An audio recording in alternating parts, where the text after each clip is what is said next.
Doctor যদি এই test সেই টেস্ট ওই টেস্ট যদি না দেয়, ডাক্তার ওই হসপিটালে আর বসতে পারবে না। ডাক্তার বালা না, ডাক্তার কসাই হয়ে গেছে। ডাক্তার বেশি টাকা দাবি করে।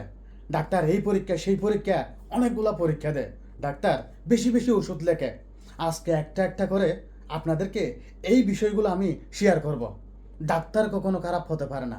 ডাক্তার ডাক্তার ডাক্তারের উসিলায় আল্লাহ মানুষদেরকে ভালো করে দেয়। ডাক্তারের পেশা বা ডাক্তারের স্থানটা কোথায়? ডাক্তার কখনো খারাপ হতে পারে না। পূর্বে ডাক্তাররা কি করতো? ছোট্ট একটা দোকান নিয়ে কম্পাউন্ডার রেখে ডাক্তাররা চিকিৎসা দিত। ওখানে কোনো পরীক্ষা নিরীক্ষা থাকতো না। ওই সময় এত ওষুধপাতিও লিখতো না ডাক্তাররা, কারণ নিজেদের এই যে কি বলে এই ফার্মেসি বলে নিজেদের কম্পাউন্ডটা, তারা অল্প কিছু ওষুধ লিখে দিয়ে মানুষের চিকিৎসা করার ব্যবস্থা করে দিত। মানুষ যেন ওখান থেকে সুসেবা পায়, রুগীরা যেন ভালোভাবে চিকিৎসা করতে পারে। আর এখন কম্পাউন্ডাররা হসপিটাল খুলে খুলে বসে আছে, আর ডাক্তারদেরকে ওখানে তারা চাকরি হিসাবে রেখে দিয়েছে। একটু চিন্তা করে দেখেন, বিষয়টা উল্টা হয়ে গেছে এখন। ডাক্তার যদি তাদের কোম্পানির ওষুধ যদি না লেখে, ডাক্তার ওই হসপিটালে আর বসতে পারবে না। ডাক্তার যদি এই টেস্ট সেই টেস্ট ওই টেস্ট যদি না দেয়, ডাক্তার ওই হসপিটালে আর বসতে পারবে না। ওখানে একটা ডাক্তার একটা কমিশন দেয়। অনেকে হয়তো বলে ডাক্তারের এই কমিশন নেওয়াটা এটা হারাম। এখন এই ডাক্তার যদি এটা যদি না লেখে বা এই কমিশনটা যদি না নেয়, তাহলে ডাক্তার ওই হসপিটালে আর বসতে পারবে না।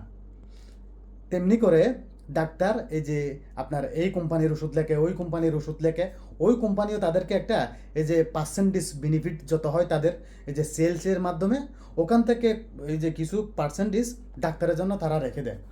এটা শিখিয়েছে কারা? প্রতিষ্ঠানের যে ম্যানেজমেন্ট আছে, এরাই মূলত ডাক্তারদেরকে খারাপ করতেছে প্রতিনিয়ত। পূর্বে আমাদের দেশে ডাক্তার কিন্তু এইরকম ছিল না। ডাক্তারি পেশা হচ্ছে মানব সেবা। টাকা তো নিবে, টাকা সবাই নিবে, কে না নেয় টাকা? সবাই টাকা নিবে। তবে ডাক্তারের এই যে পেশা হচ্ছে মানুষকে সেবা দেওয়া, মানুষকে ভালো করা, মানুষকে সুচিকিৎসা দেওয়া। আর এখন ডাক্তারদেরকে দিয়ে তারা বিজনেস করতেছে। এই জন্য ডাক্তাররা বাধ্য হয়ে উপায় না পেয়ে তাদের কাছে চাকরি করতে হয় ডাক্তারদেরকে, তাদের হসপিটালে বসতে হয় ডাক্তারদেরকে। তা এখন তাদের কথা যদি না না শুনে, তাহলে ডাক্তার ওখানে আর বসতে পারবে না। যেটা সে আর্নিং করতেছে, যে সে টাকা ইনকাম করতেছে, ওই টাকা দিয়ে তার ফ্যামিলি চলতেছে, সে আর চলতে পারবে না। এইভাবে ডাক্তাররা হসপিটালের ম্যানেজমেন্টের চাপের কারণে অনেক ডাক্তার কিন্তু হসপিটাল ছেড়ে চলে যায়। আমি বুঝতে পারছি এখন, এই যে হসপিটালের মতো মানব সেবার কাজে যখন নিজেকে ইনভলভ করছি বা একটু একটু জ্ঞান অর্জন করতেছি হসপিটাল সম্পর্কে, তখনই বুঝতে পারছি ডাক্তার কখনো খারাপ হতে পারে না। ডাক্তার খারাপ না। ডাক্তার সম্পর্কে আমাদের দেশে মানুষগুলা সবসময় নেগেটিভ মন্তব্য করে। বিশ্বাস করেন, ডাক্তারের মতো ভালো মানুষ আমাদের দেশে আর খুঁজে পাওয়া যাবে না।